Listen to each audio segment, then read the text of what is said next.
Hi, welcome back everyone. Another week of the Cantina. Just nicely timed as Kyle cracks a tinny there.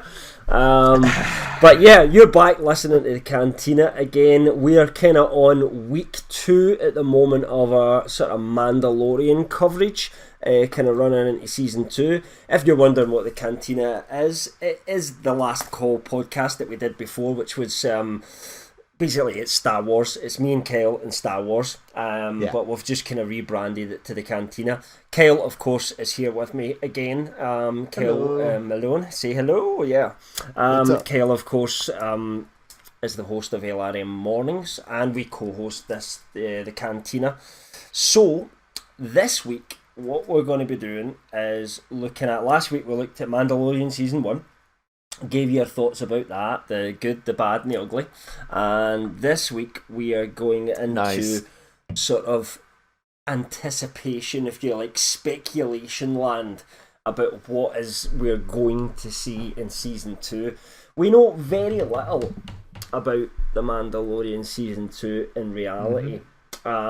We have heard a lot of rumours. We have had a lot of speculation over the last few months about what exactly is going to be in the Mandalorian season 2, and we have our own theories, things that we think might come back from season 1, etc., that we're going to talk about. So this is the perfect week to do it, because next week we will actually be covering the first episode of the Mandalorian season 2, and we'll be getting into the proper. We'll know a little bit more by that point, but at the moment we do know very little, Kel. So what do we actually know? So if we take that first of all, and we take what we actually physically know about the Mandalorian, I think we can been confirmed versus all the I think rumors. We have to look at stuff we've seen in the trailer, because obviously anything that's in the trailer is in the show, and things that stars themselves of the show or the showrunners have said about season 2 that we can say, you know, this is definite, because most of it, even the high profile rumours, are just rumours at this point. They are unconfirmed by Lucasfilm. So no matter how likely they are, based on everything that we do know, which helps out with a lot of the rumors, of course, we still have to regard those as rumors. But anyways, we do, what's because up? you just never know. But in terms of what we do know, we know very little, right? So we know that Moff Gideon is back this time. We have had quite a few interview pieces with that dark saber thing. Yes, and of course he has the dark saber. Obviously, it was pretty obvious at the end of season 1 when he comes out of that TIE fighter. He's still alive. He's got the dark saber. That there was more to this. So Giancarlo Esposito has been teasing a few things. So we know he's back. He'll probably have a bigger role than he did in season 1. But again, being a villain role, if you like, we're not sure how often we will see Esposito in it yet. We don't know that, but he has teased that there's more to Moff Gideon, more to the Darksaber story, and some sort of connection between Gideon and I think the Force has been implied without directly ever being said. So that gives us food for thought. We know, obviously, what we've seen in the trailer. We know that the Mandalorian is on the hunt for Jedi. And there's a pretty obvious reason why. And that to do that, he is also on the hunt for more Mandalorians. And we also know that, or we've got a pretty good idea of what kind of planets we're going to in season 2 just from the trailer. Actually, Mike did a really good sort of breakdown of that when the first trailer hit out, just saying, here's all the planets I think that has been visited in this trailer. And I certainly am not going to argue with any of that. It all seemed pretty good evidence. It seems legit, like, I can see it. There's places like Elam, Navarro seems to be back, and we know 100% we are definitely going back to Tatooine. Yeah, and we have confirmed that we have saw what appears to be, we don't know it 100%, but it certainly looks like Boba Fett's jetpack on the back of the Mandalorian's speeder bike in the last trailer, the sort of second to last trailer that we saw for it as well. Not the special look, the kind of previous one to that. Yeah. And we know Sasha Banks is in it because we saw. Yep. She's allegedly supposed to be Sabine. Again, that's getting into. I mean, there's a lot of fans still will not believe that, and they're like, it's not. She's in it. We can't deny that because she showed up. Because at first it was like Sabine was going to be in it. It's going to be Sasha Banks. Yeah. So it is. Then Sasha Banks shows up in the trailer, 100%, and they say, okay, Sasha Banks is in it, but she's not going to be playing Sabine. And I think for a lot of fans, they feel that Sabine should be an Asian actress, which I can kind of get. I mean, in animation, you can never say 100%, but it would make sense, for example, if we're looking at Rebels, that Ezra was an Indian actor, or, that kind of heritage, because that's kind of how Ezra looks in the show.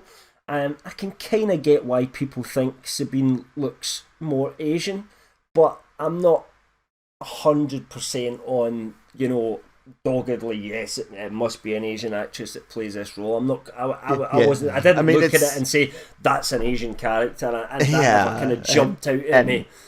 And it's the same way. It's Star Wars. There are no Asians. Earth does not exist. It's just. Yeah. I mean, that's kind of true, but humans are the race in Star Wars.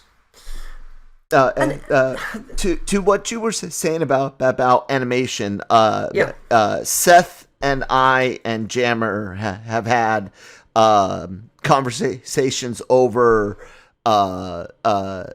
video games, certain video game characters, and like who should play them if they're adapted and stuff like that. And Jammer and Seth will always argue over whether or not Zelda is an Asian based property with Asian based characters, or it's a European, almost Norwegian, or medieval Tolkienistic fantasy, that you sort of Western most fantasy. Which Jammer and I have talked about and said it shouldn't be this, but most fantasy is based in that Western and mostly European, because America's the new world. That was the next chapter, if you like, for us. So we tend to. A lot of fantasies have that idea that Europe is the central place where everything's happening, and there usually is somewhere else west that they haven't discovered yet, aka America or some sort of new world. But it doesn't have to be like that. I mean, Jammer and I were talking about, why there's not been enough fantasy that have dealt with sort of African backgrounds, Oh God, considering Christine, where the human race began, there's actually there's a lot of opportunity, and at one point, every single human in the world was black, and there was no white humans, and it would be interesting for somebody to do something where everyone was just it was that very early human stuff. It could be every people across the world has their own mythologies, exactly, and folk tales that are in addition to their the Mayans, their not just mythology, but their religion too. I'll call it a religion to them. It's a religion, not a mythology, but sometimes it is. Sometimes it's still just stories. I mean, it's hard to call the folk Greek tales. The Greek stuff, religion now, it's mythology, no one truly now believes it is, in Zeus and definitely. things like that, but at the time it was a religion. I wouldn't call like Buddhism a mythology or anything like that. No. But anyways, I just wanted to clarify what I meant. I mean, I suppose that kind of takes care of the sort of, I suppose our views on Sabine that I wouldn't have an issue if Sasha Banks is Sabine. I just wouldn't have an issue with it, unless she's shit in the role, which I've no idea. Because being that she's a wrestler and I do not watch wrestling, I have no idea what she's like as an actress. Hey, look what the Rock's been able to do, and other stellar people like Hulk Hogan before him. No, but even then, Hulk Hogan was Hogan's movies. You think Bionic are what is it? Something Commando. Not Bionic Commando. Was it Bionic Commando? I think I know the film you're on about, but I can't remember the name or like Universal Mr. Nanny. Commando or... You think of like Hogan's films, other than maybe No Holds Barred and wait a minute, you're not going to diss No Holds Barred here, are you? Because to me that's his best one, because it's so bad. No, I'm not knocking it. It's one of those films, No Holds Barred, where it's so bad that it's good, and it's very rare that Hollywood pulls that off. But when they do it. Do you know what I mean? And No Holds Barred's one of them where it is ridiculously awful, but you will laugh all the way through it, and you will have catchphrases at the end of it because it's that bad. It's Suburban Commando. Commando, that was it. Yep. Yeah. Mr. Nanny. Let's see here. I mean, let's just face it. He wasn't that bad. Yeah, right? He wasn't like the Rock. The Rock's actually shown himself to the Rock's a good actor. Yeah, decent enough. And and that and the kind of roles he does, he's absolutely fine. Well, he's currently the world's highest paid actor, isn't he? So he's doing something right. Let's put it that way. Yeah. So Sasha Banks could end up being the same and being the next. She could be the female Rock for all we know. Yeah, that's absolutely possible. But until we see her in action, we just don't know. That's the point. Nope. So I guess from what we do know, then we don't know an awful lot. But when we start adding the rumours into play, some of these things that we do know start to make a little bit more sense, don't they? So if we get into the rumours side of things, I suppose the big one that came from the trades initially, and I know we've added to this stuff a lot from our own source, but we certainly were not the ones that broke that Ahsoka Tano was going to be in The Mandalorian, and that she is going to be played by Rosario Dawson. Now, as rumours go, this one seems a bit more than a rumour. Would you agree with me, Kyle? Considering it came from the trades and was backed up by other trades, and the fact that as well the actress never kind of denied it or anything, did she? She kind of almost, like, without confirming it, she kind of said, "Oh yeah, when that becomes confirmed, it would be cool." The way she worded it to me was very much. And I'm not supposed to talk about it, but I absolutely am playing Ahsoka Tano. She was still fairly young. In Rebels, she was an adult, but still a young adult. So you think Dawson is pushing 50, if not already over 50. Sorry about that. That is. You said you were going to turn that off, and it goes off no matter what. No, I turned my phone down, but with the narcolepsy. We have to feed Kylie's medication, or he starts to drool and dribble. Take that one, so that alarm goes off no matter what. I forgot to silence it, knowing that we would be recording past this time. But anyways, she would be Dawson's. Like I said, she's easily in her 40s, pushing 50, if not above. Yeah. And of course, that stage Ahsoka would be at this point. Exactly. I mean, we actually did see her. At the end of Rebels, they have almost like an after credit scene, which is set post Return of the Jedi, post the death of the Emperor and the fall of the Empire and everything like that. And Ahsoka, in terms of what we think she's doing, she says she's off to look for Ezra Bridger, who went missing at the start of the war, if you like, when he took Thrawn's ships away in hyperspace, and nobody's seen them since, theoretically. And Sabine definitely was going with her and shit like that. You know, I didn't mind that aspect of the. I'm not keen on time travel in general within Star Wars. Oh God! But I kind of didn't mind the whole thing with Ahsoka herself. But you know, I kind of hope they just don't go back to it. Leave that for animation. I don't want to see that in the live action stuff. Maybe if it was limited to some sort of location next, like with some extreme restrictions on it. Like the EU introduced late in the EU, Jason Solo learned, I think it was from the Jinsari. I might be wrong on who he learned it from, but throughout the galaxy, even in the canon, there's other Force users than Jedi and Sith. Even Kylo Ren himself is not technically a Sith. He's a dark side user, but he wasn't technically a Sith. I don't want to get into that though, because that just pissed me off with the sequel trilogy. They can have a master and an apprentice of the dark side. Yeah, I know. It was okay. We don't have to explain anything because they're not #Sith. No. You have the Witches of Dathomir. They're canon.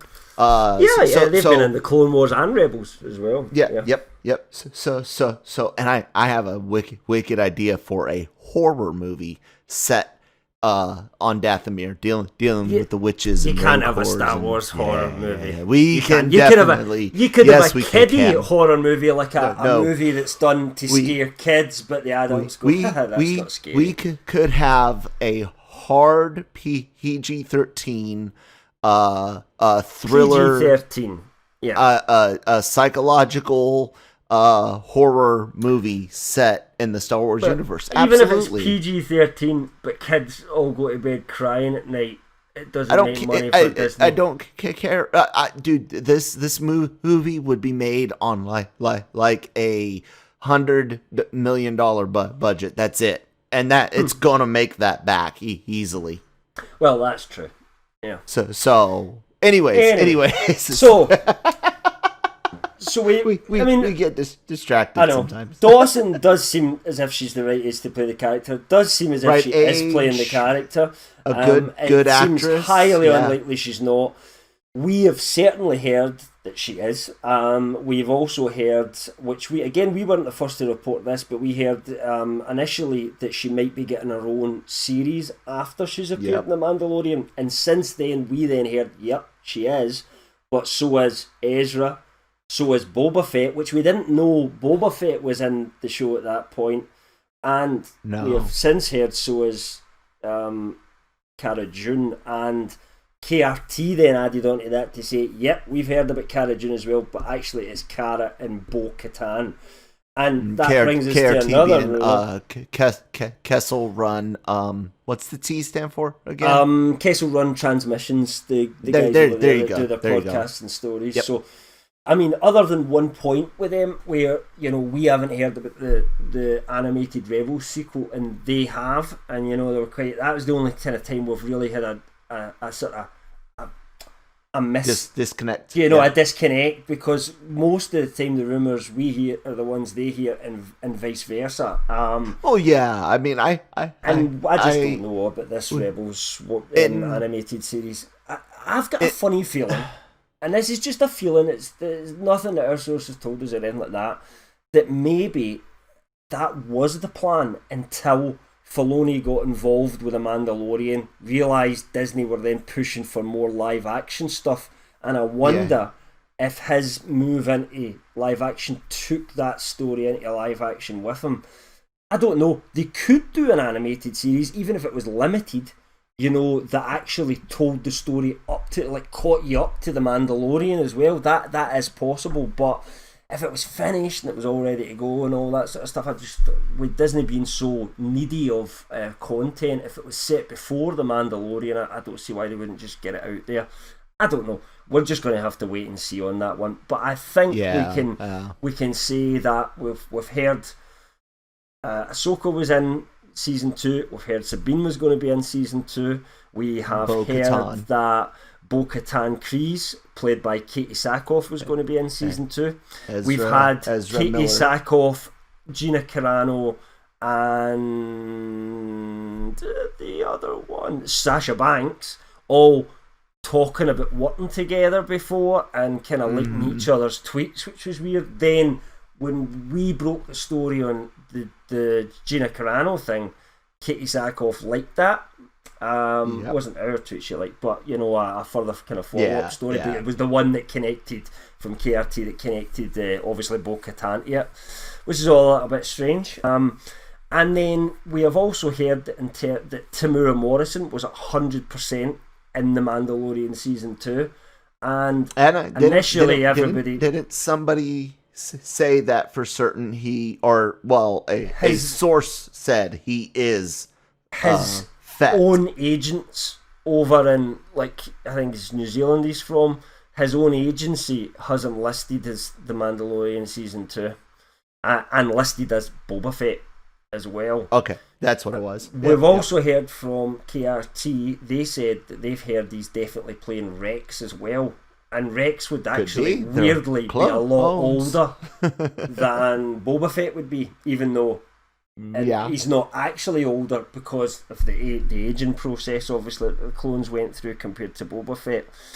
Yeah. Then, of course, we see all the connections to these dots, which some of them we've mentioned. Sasha Banks shows up in the trailer. Mando is looking for Jedi.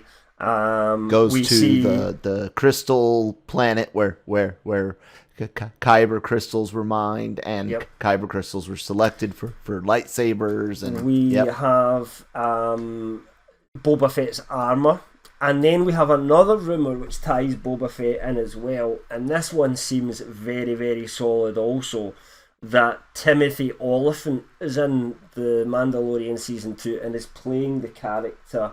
Oh, the name's just escaped me for a moment. Can you help me out? What's his name again? I have no idea. Because I'll have to look this up. This is silly. My brain's just look it up, because I really don't recall. I remember he was going to be in the show.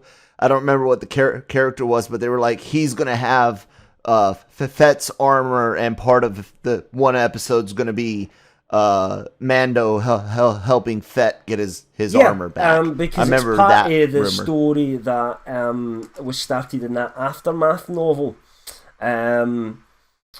So in terms of who reported that, it was THR that reported that he had joined the Mandalorian. So again, it's from a trade. That's the name Cobb Vance, right? So Cobb Vance in the Aftermath novel was a character who finds Boba Fett's armor after, last time we officially saw Boba Fett, he was inside the Sarlacc's stomach getting burped upon. And he is apparently using Boba Fett's armor. Slowly digested for, was it 100 years? 1,000 years. 1,000 years. And he was acting as almost like a sheriff, using the armor and acting as a sheriff of a small town on Tatooine. That's canon. I mean, that's a canon. Aftermath is 100% a canon book. It was written to kind of, in my opinion, badly connect the old trilogy to the new trilogy. There was just not enough going on there to do it. Shittily. The whole road to the Force Awakens. But you know how every fucking novel in the sequel, in the new canon, except maybe the Thrawn novels, which may be good, but they're inconsequential now. And all of the other novels, because Disney is so fucking scared of an idea or a character doing something, going through something, or having something happen to them, that they're like, oh, that would work better in a movie. We want to save it. So Disney's all scared. They don't let good shit go in their books. Fuck that. We're looking at, if you look at old Star Wars, you had 3 movies, you had no TV shows. The only way to give fans more content was books, right? And that's what they Yeah. did. But Lucas and really the wasn't books were interested in the consequential. books, right? So he wasn't interested in them. And they did back in Disney into a corner about where they would have to go. Now, I'm not going to argue that the sequel trilogy is better than some of that stuff, because frankly, it wasn't. However, No. I wasn't as much of a fan of the. I liked the. I know, the X-Wing books were great because they were smaller stories. They weren't big. This is what happened to the main characters. It's when they went down that path. I've quite often disagreed with those choices, but then also disagreed with the choices made by Abrams, Johnson, and then Abrams again for the sequel trilogy.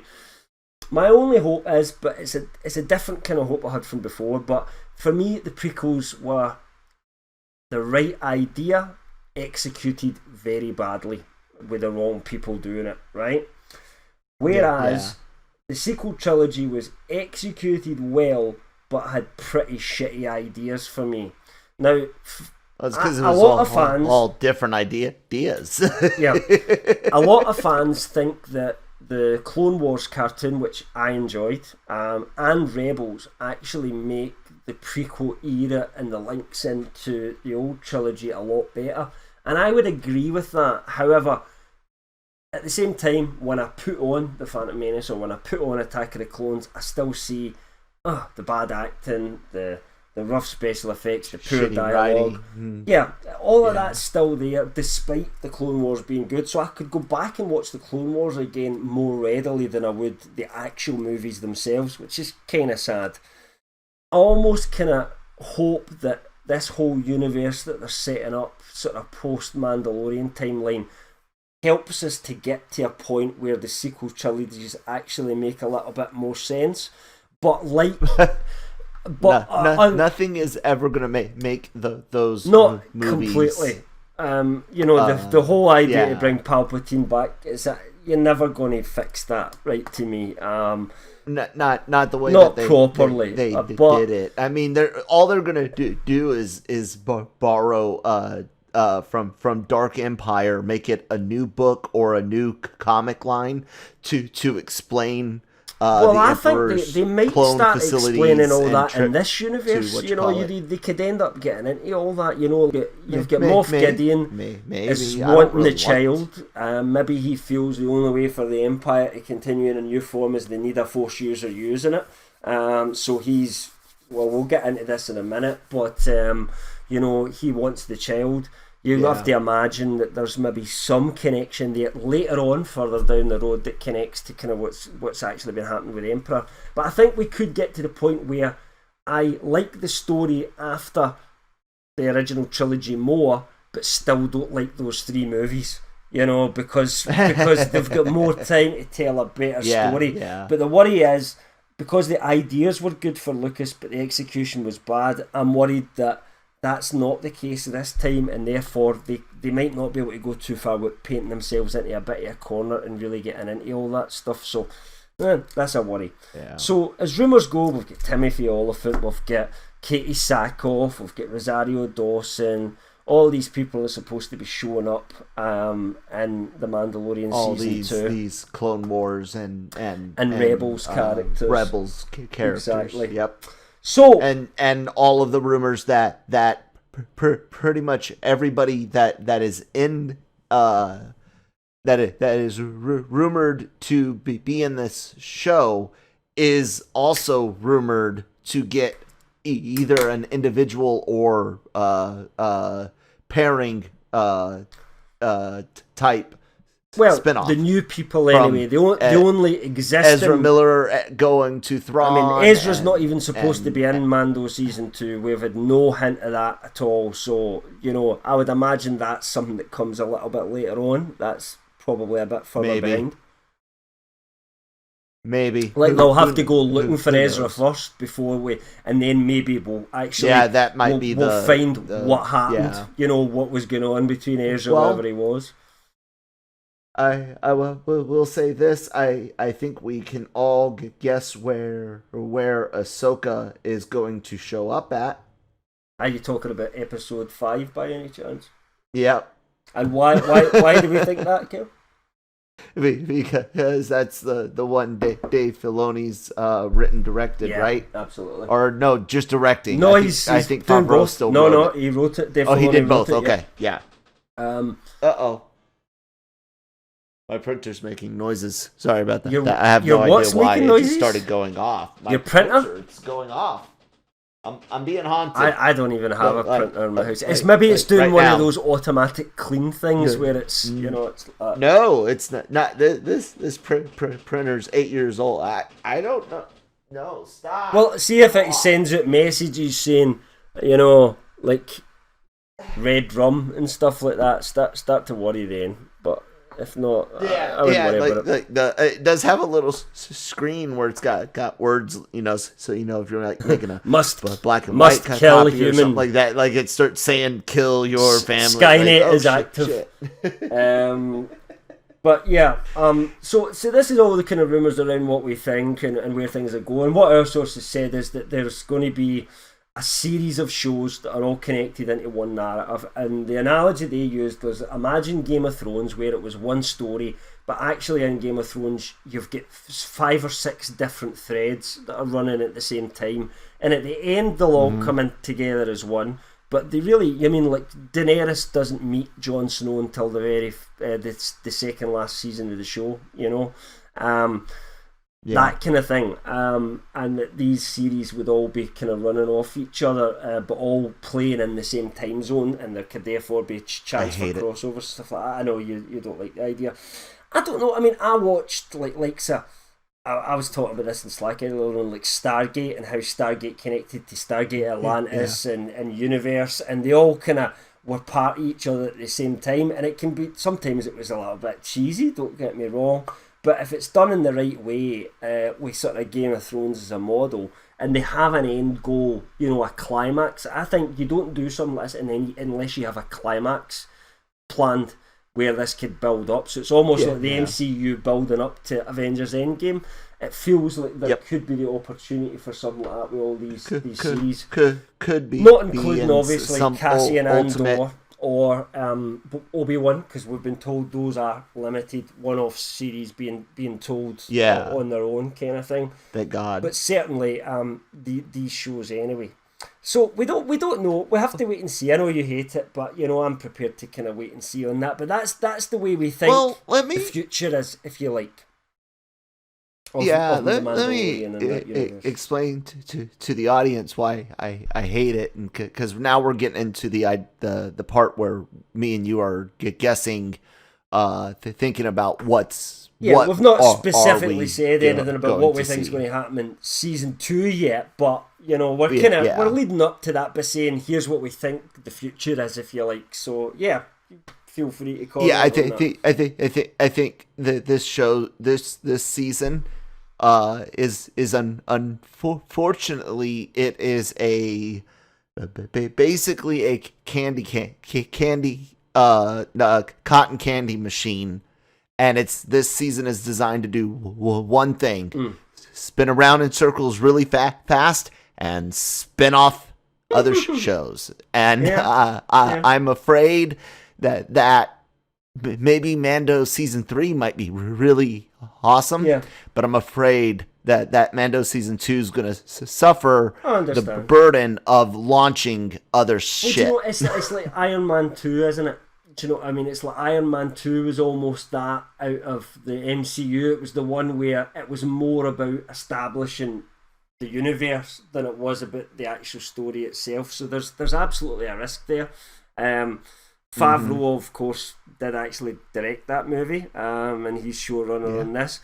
I would like to think he learnt a few lessons from that.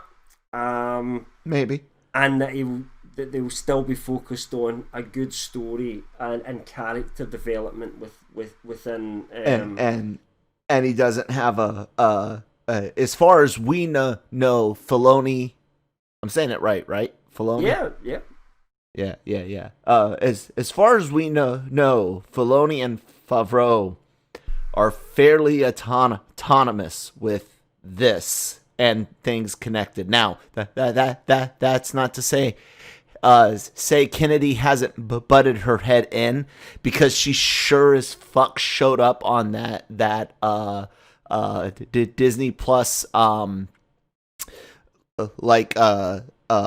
roundtable discussion. She's the president behind of the scenes Lucasfilm, thing. so she ultimately greenlit the Mandalorian. I understand. I understand. Listen, I'm not a huge fan of Kennedy either, but this rhetoric that a lot of the fans have, that she's to blame for everything that was bad in Star Wars. Look, she ultimately chose J.J. Abrams, which to me was a mistake. That's the mistake she made. That was the second mistake she made. The first mistake she made, which actually I think was Bob Iger more than her, was rushing into a sequel trilogy without a proper plan in mind. I think if they took a few years first, I don't. Oh God, I don't want to. I don't.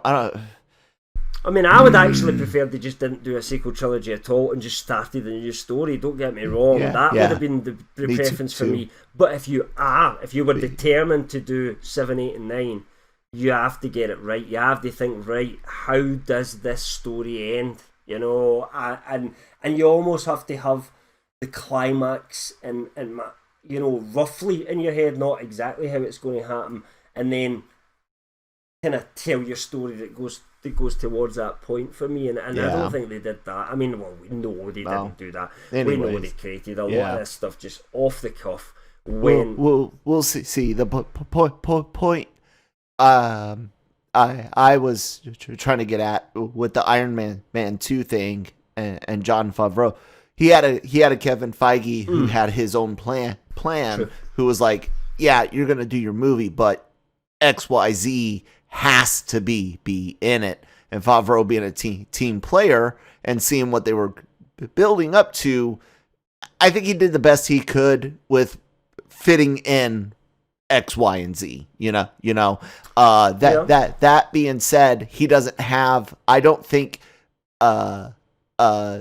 Kennedy is very, very involved. Like I said, she showed up at the round table discussion, and I was like, I don't remember ever even seeing set photos of you. Like, I saw set photos of George Lucas on Mandalorian, but I don't think I ever saw Kennedy. So, anyways, he's his own. He and Filoni are their own Feige, and that could potentially, I'm saying potentially, work out. But I'm just saddened that it might come at the expense of an entire season of a show that I really liked.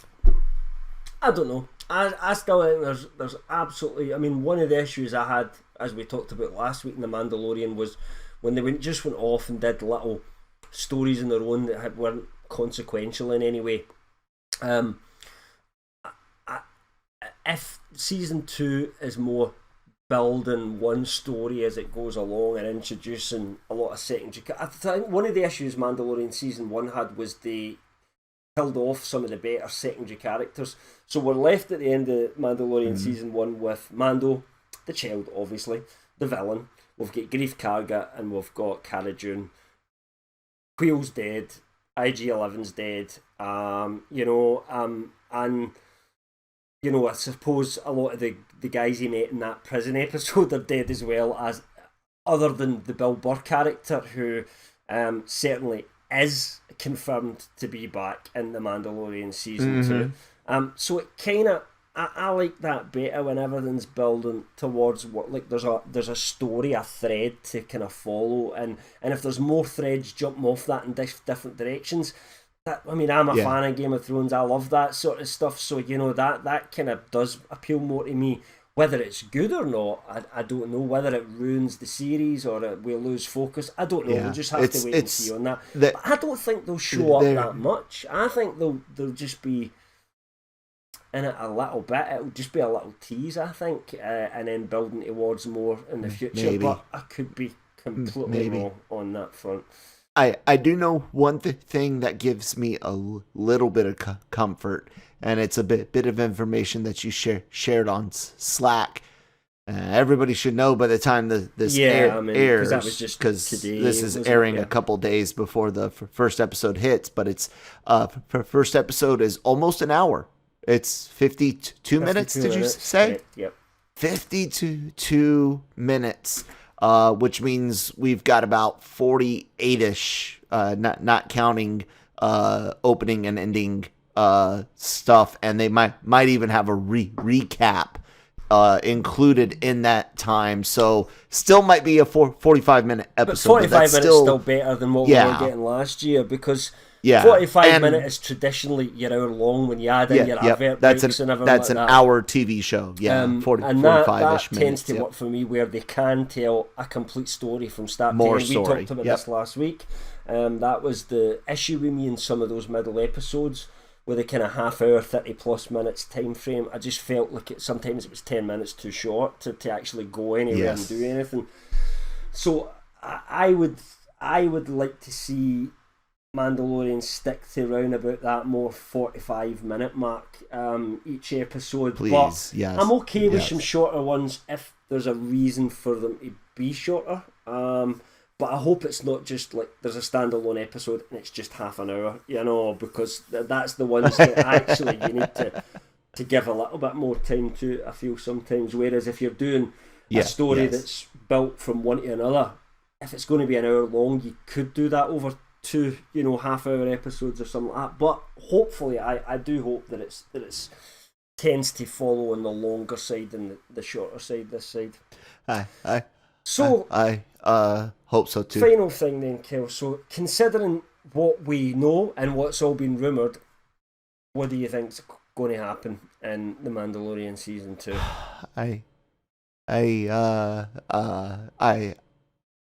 I think, like I said, it's going to be used to spin off other shows, but I think episode 1, I think is going to be Mando out on his own, searching, maybe even being on Ilum.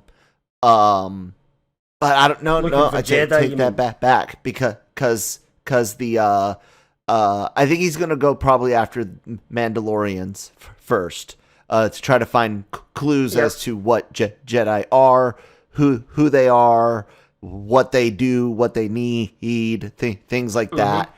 We might even hear Luke Skywalker's name dropped this season. I'm absolutely fine with a Luke Skywalker name drop. In a different universe, I'd love a cameo. You know what I mean? But I don't think I would like to see someone that wasn't Mark Hamill playing him. Or CGI. Although saying that, what if they later announced a Luke Skywalker Jedi Academy series or something like that, and they get somebody else to play Mark Hamill? I'd watch that. I would watch that. I don't know. But anyway, that's so really far ahead. that search for Mandalorians, I think, is what's going to tie into the whole Boba Fett thing. Yeah. I think by episode 3, I think that's when we're going to get the Ilum, the crystal planet, the ice planet that has the crystals inside of it.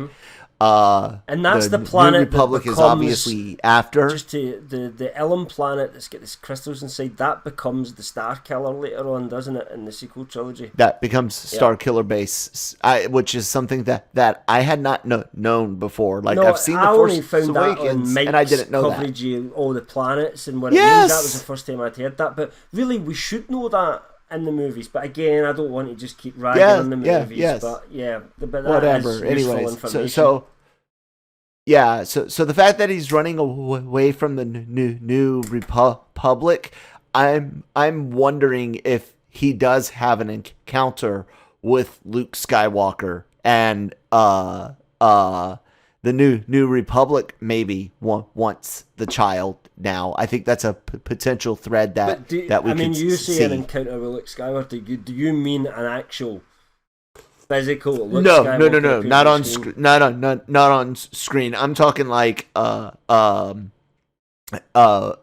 episode before he's on his way to Coruscant or something to try to meet up with Luke Skywalker, and then like the beginning of the next episode is him running away and trying to escape, and then you learn about the meeting with Luke Skywalker, that type of thing. Cleverly done. I don't think they go there yet. But yeah, I know. I don't know. I don't know, but it's a possibility. But anyways, I think him trying to find something out in or around Coruscant and or Luke Skywalker, because of the old Jedi Temple and Luke, for obvious reasons. I think that's what sets the New Republic off on his tail, leads to Ilum. And then I think we're about the middle of the season. We'll have Ahsoka show up. We might hear the Ezra name drop. Might even have an episode where he helps her locate a new lead or something like that. The ending of this, what I'm expecting is originally when those rumors that Pedro Pascal had walked out and that he was no longer the Mandalorian, I was like, oh shit, season 3, the Mandalorian becomes Boba Fett, basically, is what I thought. No. But then we learned that was not the case. Just to be clear in that, our sources we're not the only ones that said this by a long shot, by the way, but our source certainly told us there was the usual. Sometimes in every single production, the actors will disagree at some point with the showrunners. That absolutely happens all the time. That happened in this case. They resolved it during season 2. Season 3 starts filming later this year. They are not recasting Pedro Pascal. No. So I think at the end of this, I think Mando has helped set some of these new characters off on their new direction. He's going to have a final showdown assisted by Bo, Kara, Grief, and himself. A final showdown with Karga. And with Gideon, do you mean? Maybe sorry, because Karga's with him now. Karga's on his side. Karga's would you call? Or not Karga. I meant Gideon. Gideon. Yeah. Sorry, Gideon.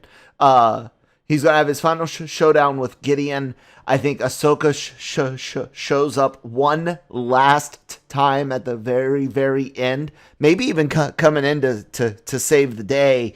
But I think like the team that goes against him in the last episode is going to be Bo, Kara, Grief, and himself. And I think at the end of but it requires actually Ahsoka to turn up to save them, though, possibly. Possibly, AKA and I think Ahsoka. Yeah, I think Ahsoka takes the Esposito child. Has and hinted season that 3 is different. Some lightsaber fighting in this, but that could That'd be cool. him just fighting with a lightsaber against people without one. That doesn't necessarily mean a duel, because he never used those terms. So it's speculation. That's all. We don't know exactly, but yeah, I've got a funny feeling there could be. That's what I think will happen. Duel there, yeah. And what do you think is the aim of, I'll get into what I think in a minute, which isn't farly different for you. Farley, that's a new word I've made up. Isn't very far from what you think. But what is Gideon's goal in all this, do you believe? And what does he want I think Gideon is looking for a way to become a force. I like that theory that he's looking for a way to become more powerful in the Force. And or he's unaware that the Emperor is alive, knows that the Yoda species has a proclivity for the Force and wants to raise the baby, the child, to be a new Emperor. I believe his end goal is one of the two. So either he's looking to use the child's blood, which I'm not going to say the word, and don't you dare say it on my show. He's going to use the child in some way to infuse himself with Force, because he might already be sensitive but not very powerful. Or he's looking to raise the child to be a new puppet emperor, basically. Well, on that's that my respect, I completely agree with that part of what you said, because I think that is the only two possibilities that I see. I lean more towards the trying to almost suck the force out the child and put it into himself. Yep. Just Which because. I hate. But I think that's it. But it doesn't necessarily mean it's possible either. Do you know what I mean? Just because he's trying to do it doesn't mean it's possible. So, that wouldn't bother me. Like, if it became possible, I'd be a bit, I don't know if I like this. But the fact that he's trying it doesn't bother me, if that makes sense. And presumably it would result in the death of the subject. So I would say it's not something he'll ever get to properly try out for himself. Mm-hmm. Yes, I definitely agree. That's Gideon's end game, if you like. He's trying to kind of re-establish the Empire. He knows enough about what the Emperor was that he realises that there needs to be a Force user. It can't be a Jedi. The New Republic's got a Jedi on their side. I'm sure he knows about Luke Skywalker. Luke. There's no way he doesn't know about that. So he knows that they need to might have even know something about themselves. Leia. Her true lineage may that might even have be come out by now. that point. It wouldn't need to be a secret anymore, would it? So whether he does know is a different question, because it may just never have come up. Leia might not have run about saying, "Yes, I was Darth Vader's daughter" to everybody. But certainly they wouldn't. It's not something they would have to keep a secret anymore. So yeah, I could definitely see that being the way things are going. Even the idea of raising the child, that doesn't worry me too much. The only issue would be I want to kind of know how long it takes for these Yoda type kids, to actually grow up and be able to talk. Me and Jammer had this discussion, because I said, okay, I broke it down by math. Yoda dies roughly at the age of 900. Because in the movie he says, when 900 years old, look as good. You will not. He will not. Yeah, exactly. We also know that in Empire he says, for 800 years have I trained Jedi. My own counsel I kept on who should be. Exactly. So we know that it took Yoda 100 years to become roughly 100 years to become a master. Now, this creature not is necessarily a master, because as we established, at least to in get the to prequels, the council. But to be fair, he could start off and within a few years get to a master. If you look at how long it took Obi-Wan, and Yoda was so powerful, it's not inconceivable that actually from starting to learn to becoming a master isn't really a factor. That could just be 5 to 10 years. It might not be 100 years, but I'm just. But I know where you're getting things like nice and round. The problem is at the moment, the child's what, 50? 50. So it's between now 50 and 100, so that's 50 more years. And 100, it has to become an adult and be. This is very easy fully, to do, though. It is very easy to do, because this is an alien species that's never been explored much in the Star Wars galaxy. So what they could have a very long childhood and then a very quick, adolescence. Yeah. What Jammer and I came up with as super puberty. Yeah, absolutely. Because you got a Jedi going through slow puberty. For a human, but fast for a whatever species they are. Let's say puberty for them lasts 10 years. Like 16 months. My only issue with that is, we're talking that the baby, it doesn't seem like a toddler even at this point, though, so we have childhood to go. And that's the thing, because at the moment it seems like a baby. Children can talk and communicate, and surely... Well, right now I would. That would be the next right now I would call it a toddler. A toddler. I would say this thing's that hasn't like learned to 3-ish.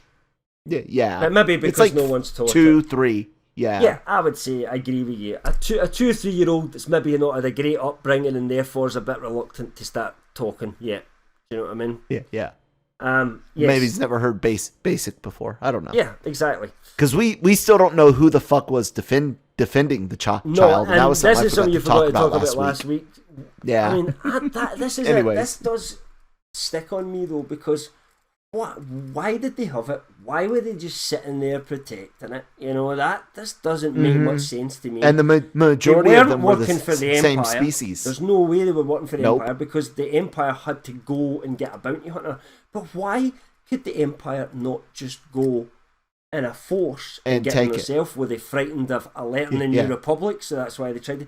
So there's more to that story, I think, to come out, I think, about where it came from. And I think at some point, I want to know this now. I didn't want to know it when it was just Yoda and Yaddle, right? But given the child now, I think we at some point need to need a species. What are they called? Where do they come from? And why are they so rare? You know, as well, you know, because this is a galaxy, you know, that if they were a advanced civilization, which is clearly possible for them to be an advanced civilization, then people would know about them. So did something happen to them where they killed off and there was just a few left? There was like one family left. If there was so few of them left, would that mean that there's more likely to be some sort of relation between even relatively distant since Yoda's for 900 years, you know, being kind of off, not involved with his species at all.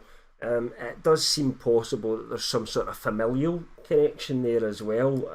Could be, I don't know how Yoda and Yaddle got it on. Well, I'm not saying that. And I think that would be very wrong. Because Yoda clearly doesn't really worry about stuff like that. He's got bigger fish to fry. You know, he's you know, he's transcended those. You know, good is it? But you know, at his age as well. You know what I mean? He's kind of maybe he had a bit of that during his very quick adolescence. You know, and early adulthood, and then his species, like that's the only time they procreate, and then they just get old and sit and get wise after that. Young ones, come listen to my story. Birds, seagulls. Hate those damn seagulls. Oh God, the seagull thing. But you know, at some point, hilarious. as the Mandalorian goes on, we're getting a season 3 and everything like that. We have to surely think that you know, we're going to the child's going to grow up a little bit, right? Would you say? I actually don't. I don't think we're going to follow the child into season 3. I think the child's going to leave the Mandalorian with Ahsoka. But then that means they need to set up some other story for Mando to follow, I suppose. But interesting. And I don't know if that they would can do work. that, but I think that's what's going to happen. I might be completely wrong because yes, she is out looking for Ezra. But Ezra himself is also a Jedi. Yeah, and it seems so natural this that baby Ahsoka's being the with best person other than Luke to train this kid, 100%. But would Mando let them just take him? I don't know. By that point, I think it was his go find the Jedi until and it's deliver time the to baby actually to the let him Jedi. walk away, and then you go, actually, I've changed my mind. This is my wee buddy, you know, and I'm going to bring him up as a wee mini Mando potential. bounty hunter. I don't know. He asks, you know, can I train him, or can I keep him, or what? Yeah. The child says no. Actually becomes more sentient at that point and says they want to stay. I want to stay with Mando. Yeah. You know, I mean, that would be heart wrenching. I think there could be almost an end to it like that after the climax. Something just a little bit almost twisty, if you want. You know, something that sets the scene for the way things are going to go forward for sure. Just quickly, because we kind of did go on for there. The only things I would disagree with, I think Boba Fett's going to be in this season a lot more than Ahsoka, Sabine, or anything else. I think Tamura Morrison's role as Boba might be quite lengthy. And I think I hate people that love Boba Fett. No, but you know, listen, that's because he's never had anything decent happen to him. You know, he's never really done enough to be a good character. I know. they could actually make him that. an amazing character finally. And if he's going to spin off into his own show, that could be important. Anyway, I think that the Tatooine plot, when Mando gets to Tatooine, he's going to somehow encounter Boba Fett, but Boba Fett is now in the hands of this Cobb Vance guy. You said the theory that Boba Fett it was that killed that bounty hunter in season 1 for whatever reason. Maybe Boba Fett sets carries her off. He doesn't kill her. I think he carries her unconscious body off. Mando could be sent to Cobb Vanth, I think, and I think that could go across a couple of episodes where he has to go. He's not a true Mandalorian, so Mando thinks he shouldn't get the armor, has to get it back off him in some way, but maybe there's complications there. He gives that back to Boba. Boba then goes off to do whatever. I don't think he'll continue for the rest of the show, but maybe sets Mando up on the path or heading towards. They certainly, Mando knows about Luke Skywalker. Boba Fett 100% knows about Luke Skywalker because he fought him, heard him tell Jabba everything about I'm Luke Skywalker, Jedi Knight, blah blah blah. So he absolutely knows who that is. He knows Vader. He knows the Jedi. He doesn't like the Jedi in any way whatsoever. Let's face it, Boba Fett hates Jedi, because a Jedi killed his papi. That is the one. That is the one thing from the EU that I loved when they did use Boba Fett a bit more in some of the later stories, like the Vong invasion, and when Jason goes bad, they use Boba Fett a lot. There's a moment where he actually helps save Han and Leia's life, and as the Falcon. And Fett's new ship, I don't remember what it was called. Maybe he was back in Slave One. I don't know, but they have comms together. Han and Fett talk, and Fett tells him, "Look, dude, it was never personal. You were just a job." I love that. However, I have this scary feeling. Because we've heard rumors of Solo, a Star Wars story connected shows that might come out in the future, especially featuring the underworld. I see this setup, and I see Boba Fett becoming obsessed with Han Solo instead of Jedi in his. I don't think so, because I don't know, man. Two different eras here. So if they're going to continue on Solo, that's pre A New Hope. They're not going to do Solo stuff post Return of the Jedi. I don't think they will. No. So but even having it go back, and I think there could be a point where Boba Fett meets Solo. A job for Jabba, something like that. It comes across Boba Fett, but there's nothing to, it's just that kind of I'm watching you kind of thing. If you step out of line, I think they could do that, but yeah, I wouldn't want to see them build up something that made it personal between them. No, and I was saying the idea that potentially Boba Fett's show is actually a prequel show and deals with him going like. Dealing with the underground stuff and his first hunt for Han and the legacy of the showdown between Han and Boba Fett. I don't want that. Unless we picked up what our source said wrong, and I don't think we did, because they were pretty clear on this. I think the idea was Boba Fett was part of, and his show would be part of what's happening in this post Return of the Jedi universe. Okay. Now, in terms of Boba Fett, still, hopefully they make him good. I wouldn't call Boba Fett a villain. I think he did some villainous things in the Clone Wars cartoon, but it was kind of like he was always influenced by other people and other kind of bad people, if you like. But I think the idea of Boba Fett is just like, he's like Mando episode 1 and episode 2 of season 1. A job's a job, Yeah. And I think there is the opportunity to make him more of a not an anti-hero, but a grey character in the world, and get even murkier with what happens with him than they can with Mando, because they're giving Mando a heart. You know, that was part of his growth. And season one was he's kind of this desire to do the right thing, which isn't really kind of where we start off seeing him in season one. But I certainly don't want to ever see Boba Fett go down that path, but I also don't want him to just be a run-of-the-mill villain either. I just want to see him doing work. No. You know? And getting into adventures and shit, basically. Almost like we thought Mandalorian was just going to be, was just, you know, this bounty hunter kind of, and it's kind of not went that way. So that's the way I think he'll have a big part earlier on in the show, but I don't think he'll ever be on screen with like himself, Rex or Ahsoka or anything like that. I think that would be, you know, something where he'll kind of appear and so he'll be in it. Think the Fett shit hits hard and fast, and then it's done. I think so, and then we won't see him. Maybe he could show up later on. I don't know, but I am imagining, you know, maybe if he shows up, it would be momentarily, and then we won't see more of him until later on, until we see what we. But there'll be somebody set him on a path of some kind. If they're going to spin him off to a show, it's not just going to be a cold. It's going to be a. Well, I mean, that's obviously him getting his armor back. Yeah, but I think he has to kind of say he's off to do something. Whether it's just, you know, to find more work, rebuild his life, I don't know. You know, but off to kind of do something anyway. Yeah. So yeah, other than that, the flow of the show, is I agree with you.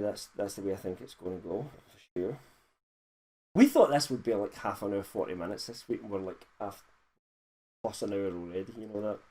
Yeah, a little over an hour. That's fine. I mean, we have a lot of stuff to talk about and think about. This is the kind of stuff I find fun, speculation, really. You know, piecing we work for LRM. We like piecing all the rumours together.